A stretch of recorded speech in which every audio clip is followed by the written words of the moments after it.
अस्सलामुअलैकुम, कैसे हैं आप सब। उम्मीद है कि आप सब खैरियत से होंगे। तो मैं उठ चुकी थी और साथ मेरी मिरहा भी उठ गई थी, और जब मिरहा उठ जाए तो मेरी कोशिश होती है कि मैं सबसे पहले उससे कुछ खिला दूं। तो बस मैं यहाँ बैठी थी उसको सिरिलैक खिलाने, और आज मैंने बहुत ही पतला सिरिलैक बनाया था ताकि मिरहा आसानी से खा ले। पर मिरहा ये भी नहीं खाने मांग रही थी, बार बार मेरा स्पून पकड़ रही थी। तो बस मैं उसे जल्दी जल्दी खिला रही थी क्योंकि आज मैंने जाना था अम्मी के घर, और आज मैंने जल्दी जाना था क्योंकि सारा दिन अम्मी के साथ स्पेंड करना था। तो बस मैं यहाँ पे कह रही थी कि मेरे सारे काम जल्दी जल्दी हो जाएं तो मैं फिर अम्मी के घर चली जाऊँ। तो बस मेरा यही काम होता है कि अगर मिरहा नहीं उठी है तो मैं पहले घर की सफाई वगैरह करती हूँ, फिर उसके बाद मिरहा को खिलाती हूँ और फिर मैं नाश्ता करती हूँ। तो ऐसा होता है कि जब आपको जल्दी होती है तो आपके काम जल्दी नहीं हो रहे होते हैं। तो मिरहा मैडम आज बहुत ज़्यादा तंग कर रही थी और मैंने निकाल दिया था मिरहा का ये वाला रोम्पर। मैंने आज उसे ये रोम्पर पहनाना था और साथ ही स्लीपर वगैरह। तो स्लीपर तो मिरहा को अभी भी बड़ी थी, तो बस मैं इसे रोम्पर पहना दूंगी। और ये आजकल कपड़े चेंज करते वक्त इतना ज़्यादा रोती है, और इससे कुछ दाने भी निकल गए हैं, जबकि गर्मी में तो ये रहती नहीं है फिर भी। और ये बिल्कुल भी ऐसे कपड़े पहनने नहीं मांगती है, पर मैं अम्मी के घर जा रही थी तो मैंने सोचा कि मैं उसे कुछ अच्छा ही पहना दूँ। तो बस मैंने इसे ये रोम्पर पहना दिया था, जबकि ये रोम्पर ऊपर से कॉटन का है, नीचे से थोड़ा सा ये रेशमी है, पर ऊपर सारा कॉटन है। तो बस मिरहा यहाँ पे तैयार हो रही थी और बहुत ज़्यादा ज़िद कर रही थी, बहुत ही ज़्यादा रो रही थी। पता नहीं क्यों मिरहा को आजकल क्या हो जा रहा है। मिरहा मैम तैयार हो चुकी थी और माशाल्लाह से बहुत ही ज़्यादा प्यारी लग रही थी। आप लोग भी कह दीजिएगा माशाल्लाह। और यहाँ पर मैंने इसे ये कैप पहना दी थी क्योंकि हम मम्मी के घर जा रहे थे, तो रास्ते में धूप होती इसलिए मैंने आज इसे बैंड नहीं लगाया। और मैं अम्मी के घर आ चुकी थी और अम्मी ने खाना लगा दिया था। क्योंकि मैंने दोपहर में खाना नहीं खाया था, तो बस मैंने खाना खा लिया और साथ साथ मम्मा ने बना दी थी चाय और पॉपकॉर्न। तो बस मैं चाय इंजॉय करी थी। और मिरहा मैम को हम इस तरह बिठा देते हैं और वो खेलती रहती है, सारे पॉपकॉर्न बिखेरती है और खुश होती है।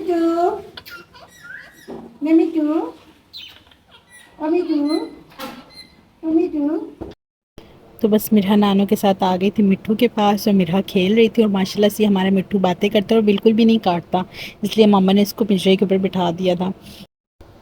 मिरहा को सुला दिया तो बस मिरहा सोई हुई थी और मम्मा किचन में खाना बना रही थी। तो जब मम्मा खाना बनाती हैं किचन में तो मैं भी चले जाती हूँ उनके पास और खड़े होकर बातें वगैरह करती रहती हूँ। तो बस मम्मा यहाँ पे बना रही थी और मैं साथ साथ आप लोगों को दिखा रही थी। आज मम्मा चने वाले पुलाव बना रही थी, बहुत ही लाइट मसाले का होता है, इसमें सिर्फ नमक और साबित मिर्च और चाइनीज़ नमक जाता है बस, और बहुत ही हल्के मसाले का होता है, तो खाने में भी अच्छा लगता है और गरम गरम तो बहुत ही मज़े का लगता है। तो बस मम्मा शाम को उसके साथ कबाब मंगवा लेंगे, इसलिए उन्होंने यही बना लिया। और मैंने पहले भी आप लोगों के साथ शायद इसकी रेसिपी शेयर की है। और माओ के हाथ में तो वैसे ही बड़ा टेस्ट होता है, तो जैसा खाना मम्मा बनाती हैं वैसा मुझसे तो नहीं बनता। जितनी मर्ज़ी कोशिश कर लो, चाहे उनकी रेसिपी ही से बना लो, हाँ जैसा वो बना सकती हैं वैसा मैं कभी भी नहीं बना सकती। तो बस अम्मी खाना बना रही थी और साथ साथ हम बातें किए जा रहे थे।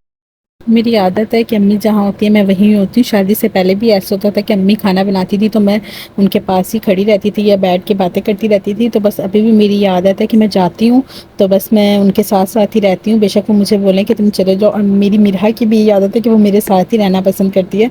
तो बस मिरहा अभी सोई हुई थी तो मैंने कहा चलो मैं अम्मी के साथ किचन में चले जाती हूँ। तो बस मैं आ गई थी किचन में और हम लोग बातें कर रहे थे। तो बस ऐसे ही होता है। तो मैं जब भी आती हूँ तो बस मेरी कोशिश होती है कि मैं मम्मी के साथ ही टाइम स्पेंड करूँ, मोबाइल वगैरह यूज़ ना करूँ। और मैं इतना यूज़ करती भी नहीं हूँ मोबाइल उनके साथ। बस जब घर आती हूँ हाँ तो फिर जब भी मोबाइल वगैरह यूज़ करती हूँ। आजकल तो इतना टाइम ही नहीं मिलता है। आजकल थोड़ी बिज़ी बिज़ी लाइफ जा रही है बस, क्योंकि मिरहा होती है और मैं होती हूँ, और साथ कुछ व्लॉगिंग वगैरह कर लेती हूँ और एडिटिंग वगैरह करने के लिए बस मोबाइल पकड़ती हूँ। तो बस अगर आप लोगों का साथ ऐसा ही रहा तो इंशाल्लाह बहुत जल्दी मेरा चैनल ग्रो करेगा। इसी तरह हमें सपोर्ट करें। अगर आपको हमारी वीडियो अच्छी लगती है तो हमारी वीडियो को लाइक करें, और अगर अभी तक आपने चैनल सब्सक्राइब नहीं किया तो हमारे चैनल को सब्सक्राइब करें और बेल के आइकन को क्लिक करें। इस तरह न्यू आने वाली वीडियो की नोटिफिकेशन आपको मिलती रहेगी। खाना बन चुका था तो बस मैं खा रही थी यहाँ पे पुलाव, और बहुत ही ज़्यादा टेस्टी बना था। और मम्मा किचन में बनाई थी बिस्किट, इसे खस्ता भी कहते हैं। तो बस मैं आज आप लोगों के साथ इसकी रेसिपी शेयर करूँगी। और ये बहुत ही मज़े के बनते हैं और इसे आप रख रख के भी खा सकते हैं क्योंकि ये इतनी जल्दी ख़राब नहीं होते हैं। तो बस मम्मा लग गई थी अपने काम से और मैं साथ साथ आप लोगों को इसकी रेसिपी देती रहती हूँ। मम्मा यहाँ पर कर थी चीनी को अच्छे से ग्रैंड, ताकि वो बिल्कुल बारीक हो जाए। तो बस मम्मा ने ग्रैंड कर लिया था यहाँ पे। मैं आपको सारे इंग्रेडिएंट्स बता देती हूँ और साथ साथ इसकी मिकदार भी बता देती हूँ। तो 3 पाव मैदा था और 1 प्याला भर के चीनी थी, जिसे अच्छे से ग्राइंड कर लेना है। और एक प्याला था तिल और एक प्याला था क्रश कोकोनट, मतलब पिसा हुआ नारियल, और एक प्याला घी और 1 कप दूध। तो बस मम्मा यहाँ पे मिक्स कर रही थी, और आपने सबसे पहले इसमें आधा घी डालना है, पूरा घी एक साथ नहीं डालना है, इसको आधा डाल के पहले अच्छे से मिक्स करना है और फिर बचा हुआ घी डाल के उससे अच्छे से मिक्स करना है, और इसका खस्ता अच्छे से बनाना है क्योंकि ये सॉफ्ट बनते हैं तो उसमें घी थोड़ा ज़्यादा जाता है। तो बस मम्मा ने बचा हुआ घी भी डाल दिया था, और फिर उसके बाद डालेंगे चीनी। चीनी भी हम ऐसे डालते हैं, पहले आधा डाल के देखते हैं, आपको जितना मीठा पसंद हो टेस्ट कर लें, और फिर अगर ज़्यादा मीठा करना है तो उसमें बची हुई चीनी भी ऐड कर दें। तो मम्मा यहाँ पे इसे अच्छे से मिक्स कर रही थी। इसे इतने अच्छे से मिक्स करना है कि बस इसको चेक करना है कि मुट्ठी में आ रहा है कि नहीं आ रहा है। तो जब ये आ जाए तो फिर उसके बाद इसमें दूध थोड़ा थोड़ा डाल के मिक्स करना है, क्योंकि अगर हम ज़्यादा दूध डाल देंगे तो ये गीला हो जाएगा, और हमें ये थोड़ा सख्त चाहिए क्योंकि ये बगैर खुश्के के बनना होता है, तो थोड़ा आटा सख्त रहेगा। अगर हम एक ही बार में सारा दूध डाल देंगे तो बस दूध की वजह से ये सारा गीला हो जाएगा। और जब इसे गूंद लें तो इसे थोड़ी देर रेस्ट पे रख दें, उसके बाद इसको बनाएं, और ये अच्छे से तैयार हो जाती है जो इसकी डो होती है। तो कम से कम इसको आधा घंटा रखना है आप लोगों ने, और उसके बाद इसको बेलना है, और बगैर खुश्के के बेलना है, इसमें खुश्का बिल्कुल भी नहीं लगाना है। वैसे ज़रूरत पड़ेगी नहीं, क्योंकि अगर आपने सख्त गूंदा होगा तो उसमें कुछ भी लगाने की ज़रूरत नहीं, आपका ऐसे ही बिला जाएगा, इनफ की घी भी लगाने की ज़रूरत। डो रेडी हो चुका था, और आधे घंटे रेस्ट के बाद ये ऐसा हो जाता है।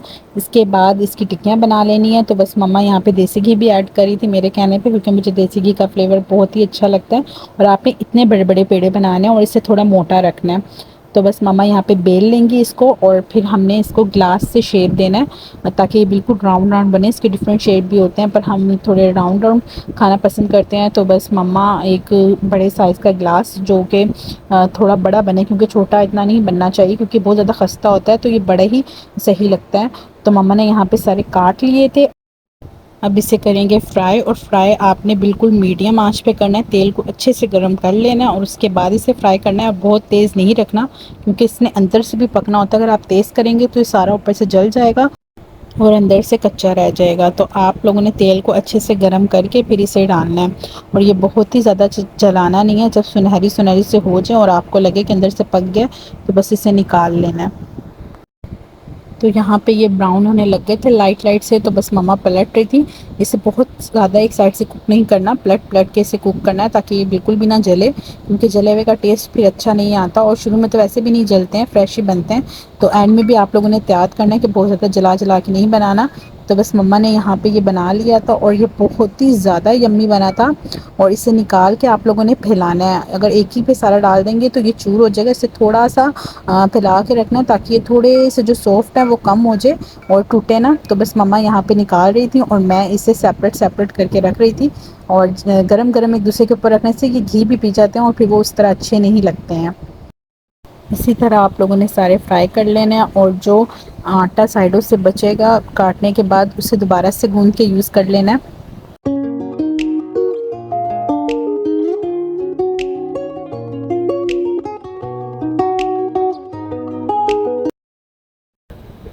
यहाँ मैं आप लोगों को दिखा रही थी कि ये कितने खस्ता बने हैं, और आप लोगों ने सेम इसी रेसिपी को फॉलो करके बनाना है, तो बहुत ही मज़े का बनेगा। और आप लोगों ने भी कोकोनट और तिल ज़्यादा डालने हैं, क्योंकि इसी का सारा फ्लेवर होता है, और बहुत ही मज़े के बने थे। और हमारे इतने कम चीज़ों से इतने ज़्यादा बन जाते हैं, और ये बिल्कुल भी ख़राब नहीं होते। आप इसे रख के खा सकते हैं जब भी आपका मीठा खाने का दिल करे। तो माशाल्लाह से यहाँ पे सारे रेडी हो चुके थे, और बहुत ही टेस्टी लग रहे थे, और खाने में भी बहुत मज़े के थे। तो मेरा मैडम सोई हुई थी, और वो उठ गई, और वो उठ के मुझे देख रही थी कि मैं कहीं चली तो नहीं गई इसे छोड़ के। वो नींद में थी और देख के दोबारा सो जा रही थी। तो बस मैंने आप लोगों के साथ इतनी देर रेसिपी शेयर कर दी, नहीं तो वो मोस्टली मेरे साथ मेरे गोद में होती है और चुप करके देख रही होती है कि हम लोग क्या कर रहे हैं। तो आज वो सो गई थी, उसने मिस कर दिया, नहीं तो वो सब कुछ सीखती है हमारे साथ साथ। मीरा माशाल्लाह से हर चीज़ में इंटरेस्ट लेती है और बहुत ज़्यादा इंजॉय करती है। तो बस मीरू के डैडी आ चुके थे, और मीरा मैडम को लग गई थी प्यास डैडी को देखती, क्योंकि वही उसे ज़्यादातर पानी पिलाते, तो बस वो पानी पीने बैठ गई थी। और मम्मा बनाई थी चाय, और चाय बहुत ही मज़े की लग रही थी। और सच्ची माँ की हाथ की चाय तो वैसे ही बहुत मज़े की होती है। तो बस चाय और बिस्किट करेंगे हम इंजॉय, उसके बाद हम चल जाएंगे घर। अगर आपको हमारी वीडियोस अच्छी लगती हैं, और अगर आप हमारे चैनल पे न्यू हैं, तो हमारे चैनल को सब्सक्राइब कर दीजिएगा, वीडियो को लाइक और शेयर कर दीजिएगा, और अपनी दुआओं में याद रखिएगा। अल्लाह हाफिज़।